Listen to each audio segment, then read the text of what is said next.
So this is it. The first season of the Brew Bowl is done, and we'll just take a moment to look at how it all ended up for the teams involved. So let me cut across to the presentation.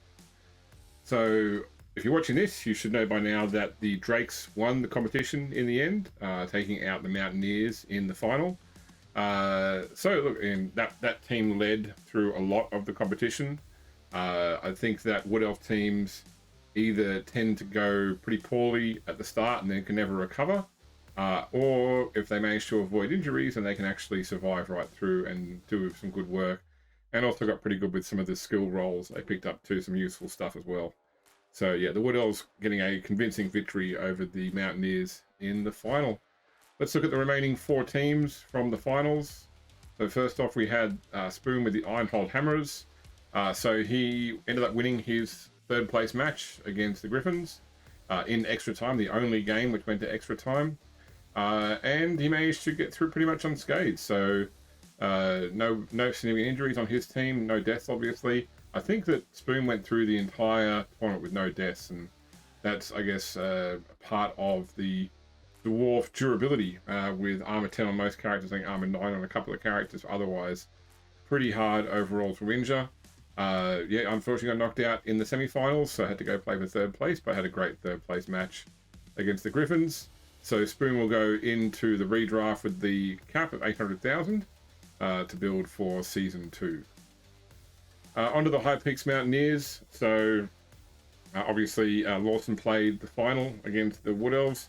I didn't expect it to be what it was, but I just had some great luck with some of my rolls, and Lawson just had some absolutely terrible luck. A lot of double ones, and they just let the Wood Elves get away. Unfortunately, he didn't have the players to get the position he needed. I was pretty worried about his 2-star players, but they turned out to be a relatively expensive, not a waste. I think they're still right, but they didn't do what they could have done, I think, if there'd been a more sort of open play. But unfortunately, Lawson was on the defense most of the time, which meant he couldn't really use them in the way they're meant to be used. So he did have a death, just one of his Noblars, not a skilled Noblar either, so not a big concern for him. He also hit the 800k cap, so he'll be able to bring across. Well, I think he's actually going to go with Ogres and End. I think we'll leave it for time to reveal what choice Lawson went with for his next Season 2 team. The Lauren Forest Drakes are champions. So yeah, they had the 3-0 win. No major injuries, which is a bit of a first, but they tend to have, some miss next game or something like that in each game.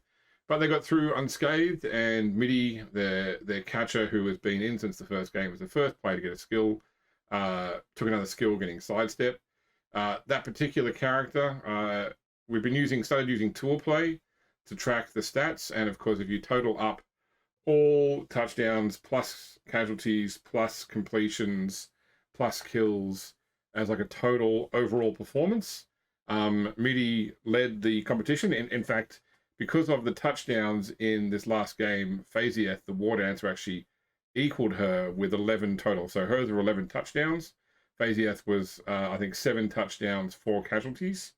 So even though they're equal, I think that because Midi got there first, that we would be treating Midi as, I guess, the player of the season for the first season of the Brew Bowl. The Wood Elves, thanks to the prize money, will get the full 800,000 to rebuild their team for Season 2. So we'll see what they can do. If they do anything different, do they bring a Treeman? Do they start with 2 War Dancers? I guess we will wait and see. And then finally, the Talabeclan Griffins lost their semi-final match, lost their consolation match, so went away with no prize money and a dead lineman and a miss next game lineman, even though that won't matter because all miss next games get reset when the teams get redrafted. But the Griffins did still manage to just scrape over the 800k cap to go and redraft for the second season. Yeah, I don't know if I want something different here. I mean, we've seen no bodyguards, that are basically the blocker characters for the Griffins or for the nobility. We've gone with the 2 blitzers, thrower, ogre. So do I keep the big guy, or do we switch over to having maybe a bodyguard in there? I'm not sure yet. But overall, the Griffins were hit and miss. They lost more than they won, but when they won pretty convincingly, including one match where they think they got a 4-0 victory thanks to a whole bunch of run-ins from a player which immediately left the team. So, look, Griffins, in Nobility, I've always said people say they're a hard team to master, but I've actually quite enjoyed playing them. And I think that people have been frustrated with their use of Fend to stop follow-ups. So, yeah, I'm looking forward to seeing what the Griffins can do in the second season. And finally, we'll take one last look at the player leaderboard. So in terms of passes, the Griffin thrower came in well and above everybody else with 7 completions. Next below that was 2, so wasn't really a passing game. With that being said, I'm going to make some change to how player XP works in Season 2 and hopefully encourage both some more passing and potentially we'll see some more interceptions as well then. So scorers, Midi, as I mentioned before, 11 touchdowns, high for the season. In fact, I believe that Midi scored more touchdowns than some teams scored in their entire season. Then Thorman Thomason, thanks to a couple of touchdowns in the consolation final, secured his spot in second place. And then the other Drake's player, the War Dancer, is there at third place, equal with the second Valkyrie to join. And then there's that player which scored a whole bunch of touchdowns and immediately left the Griffins. No interceptions all season.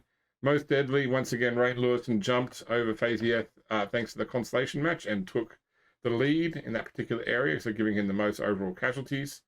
Ergo also did right, but I mean, look, 7-6, then it goes down to 3s and lots of players on 3, so it was really that War Dancer and that Troll Slayer were the 2 standout casualty causes. MVP just comes down to how many skills were given, so 3 characters were given 3 skills overall, mainly characters which played in the finals since they couldn't be drafted away in the finals. And in fact, if those players are redrafted for Season 2, it's set so that their skill level now is what their base level is. So they'll only be drafted away if they get additional skills. Makes them expensive, but it means that it's a good investment. You're not putting a bunch of money into a character who then immediately leaves because they got 3 skills. And then look, the most expensive one, it's got to be Legclaw Longmark, still the runt punter, with his 3 skills and being a big guy, obviously very expensive. I think Lawson was saying about a quarter of his budget because you got to add also the 20k agent's fee on top of the base cost. So yeah, if he decided to go with Ogres and redrafted Legclaw, that would have been a quarter of his total budget in a single character. But other than that, yeah, big guy for the top 3, and then a couple of regular size characters. And in fact, if you look at the tour play site once we start Season 2, it actually breaks down the most expensive leaderboard into big guys, normal characters, and stunties. So that's it. That is the end of Brew Bowl Season 1. There is, of course, still the exhibition match coming up, which is the Death Bowl. Hopefully, if we can make everyone work. That'll probably be over 2 sessions, because I think that with 4 players, 6 turns a half, we're probably looking at a 2 to 4 hour game. So 2 to 4, like at minimum 2, maximum 4. Which, given that we play late for most people, and we've got a lot of people that start work early in the morning, isn't really viable. So I think it would just make it so we do 1 episode is first half, 1 episode is second half. If for some reason the first half goes stupidly quickly, we'll reassess them, but I think it'll probably likely be 2 episodes. And in the background, we will be rapidly preparing for Season 2. So we've got 4 new players, we've got 4 new NPC teams, 16 teams total in a Swiss draw, so you're not going to be seeing through 120 odd games. There will be more players, more teams, more excitement, more Blood Bowl. Hope you've enjoyed Season 1. Enjoy Death Bowl when it comes up, and we'll see you again for Season 2. Thanks very much for watching.